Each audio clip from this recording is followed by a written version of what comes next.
The IFP understands that it is the King's prerogative to appoint the Prime Minister, who serves at the King's pleasure and is answerable to the King.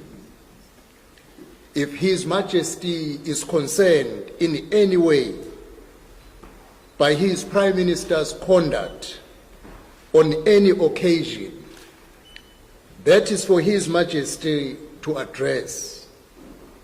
It is not the role of any politician to tell His Majesty what his Prime Minister can and cannot say. It is also not for any politician to question His Majesty's authority or wisdom in appointing his Prime Minister. The subsequent public statement by Mr. Siboniso Duma that government does not recognize the position of the traditional Prime Minister and that the Prime Minister has no role was unfortunate and added insult to injury. It is in itself disingenuous, as government and the President have long interacted with the Prime Minister to the King, acknowledging the role and authority of this position. Immediately when the incident happened in Wacis, because I want to put it into a correct context, I received a call from Mr. Mdolo and sending me a voice note that was circulating saying ANC has been attacked by IFP members. I said to Mdolo, can we get a piece of information which relates IFP to the attack? For instance, were the people wearing IFP t-shirts, or were they in any regalia of the IFP, or were they the leaders known as IFP leaders? Because if you say it was Amabuto, because that is what he said to me, he said it's Amabuto from the hostel. Now, not all Amabuto are IFP members. Some Amabuto don't belong to any political party, and some belong to other political parties other than the IFP.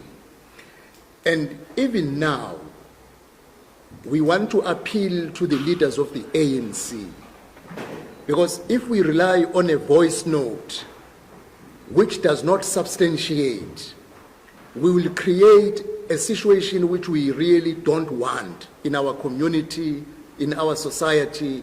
As I'm saying, relatively, there is a great stability in KwaZulu-Natal and elsewhere between IFP and ANC members, except the incident of Wateza, which must be substantiated.